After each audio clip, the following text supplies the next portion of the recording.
आज Doubtnut app download करें। Doubtnut पर अपने सभी गणित, रसायन विज्ञान, भौतिक विज्ञान और जीव विज्ञान के डाउट्स का करो सफाया। बस प्रश्न की फोटो खींचो, एक ही प्रश्न को क्रॉप करो और तुरंत वीडियो सोल्यूशन पाओ।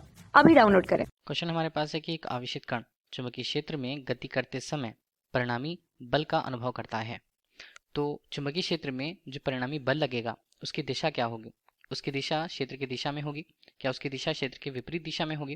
क्या उसकी दिशा क्षेत्र की दिशा एवं वेग की दिशा के दोनों के लंबवत होगी? या उपरोक्त में से कोई नहीं? कौन सा मान यहाँ पर सही होगा वो हमें समझना है। इसके लिए मान लीजिए हमने कल्पना कर रखी है कि कोई आवेश मान लीजिए Q है। ठीक है, इसे एक आवेश हमने ले लिया। आवेश Q है जिसके लिए अगर हम उसके द्रव्यमान को बताएं तो द्रव्यमान स्मॉल m, और मान लीजिए ये एक नियत वेग से एक नियत दिशा पे गति कर रही है। अब अगर गति करते हुए ये किसी चुंबकीय क्षेत्र में पहुंचती है, जहां चुंबकीय क्षेत्र को हमने क्या दर्शाया यहाँ पर, चुंबकीय क्षेत्र जो कागज के तल के लंबवत अंदर की ओर है, ये हम मान के चलते हैं। तो चुंबकीय क्षेत्र के लिए उसकी तीव्रता को b के रूप में, b सदिश के रूप में हमने प्रयुक्त किया कि एक आवेशित कण इस एक समान चुंबकीय क्षेत्र में प्रवेश करता है। ठीक है, जो कागज के तल के लंबवत है, मतलब उसकी वेग की दिशा के लंबवत होती है। अगर तरह से इस आवेश के प्रवेश करने पर उसका पथ क्या हो जाने वाला है? उसका पथ होने वाला है वृत्ताकार। वृत्ताकार पथ होगा तो उसकी कुछ न कुछ केंद्र होगी और उसकी एक नियत त्रिज्या होगी। तो त्रिज्या को अगर हम स्मॉल r से प्रस्तुत कर दें, ठीक है, तो उस पर क्या क्या बल लगेंगे? तब किसी आवेश का चुंबकीय क्षेत्र में गति करने पर एक बल उस पर कार्य करता है, जिसे हम क्या कहते हैं? जिसे हम कहते हैं चुंबकीय लॉरेंस बल। जहाँ चुंबकीय लॉरेंस बल के रूप में प्रस्तुत करें तो पहला चुंबकीय लॉरेंस बल जो F होता है वो यहाँ पर जो आवेश है, आवेश के परिमाण के अनुक्रमानुपाती होता है। मतलब आवेश का परिमाण जितना ज़्यादा होगा, लगने वाले लॉरेंस बल का परिमाण भी उतना ज़्यादा रहेगा। दूसरी स्थिति पर बात करें तो लगने वाला जो लॉरेंस बल है वो चुंबकीय क्षेत्र B के अनुक्रमानुपाती होता है। ठीक। तीसरा अगर हम बात करें इस बल का परिमाण, वहाँ पर वेग के जिस वेग से गति कर रही है उस वेग के अनुक्रमानुपाती होता है। और चौथे रूप में अगर हम बात करें तो लगने वाला बल F जो है वो साइन थीटा के भी अनुक्रमानुपाती है। साइन थीटा, जहाँ थीटा का क्या बताएं?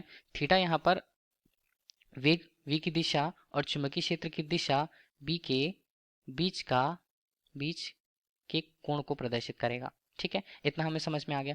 अब इस बीच चुंबकीय लॉरेंस बल को कुल मिलाकर के हम लिखें तो क्या लिखेंगे? F अनुक्रमानुपाती रूप से Q V B sign theta के रूप में। ठीक है, तो अगर हम बराबर के रूप में लिखें या बल का परिमाण हम लिखें तो एक नियतांक यहाँ पर आएगा, और नियतांक को एक अनुपातिक नियतांक हम कह सकते हैं, और उसका मान 1 के रूप में अगर हम लें तो ये मान हमारे पास q v b sin theta के रूप में प्राप्त होता है। लगने वाला चुंबकीय लॉरेंस बल किसी आवेशित कण पर जो कि चुंबकीय क्षेत्र के लंबवत प्रवेश करता है। ठीक, तो अगर हम इसे सदिश रूप में लिखें तो F सदिश के रूप में इसे क्या लिखा जाएगा?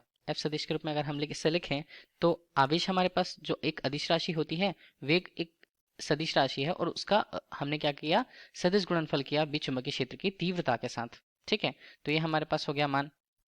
इस तरह अगर बल के लिए उसकी दिशा देखें, बल की जो दिशा होती है, चुंबकीय लॉरेंस बल की दिशा, वो उस गतिमान आवेश के वेग की दिशा के और क्रमशः उसके चुंबकीय क्षेत्र की दिशा जिस पे वो प्रवेश कर रही है, उन दोनों दिशाओं के लंबवत होती है। चाहे वो, अगर वेग की बात करें तो वेग की भी लंबवत होगी उसकी दिशा, लगने वाले बल के परिमाण की जो दिशा होगी, लगने वाले बल की जो दिशा होगी वो वेग की दिशा के और चुंबकीय क्षेत्र दोनों की दिशा के लंबवत होती है।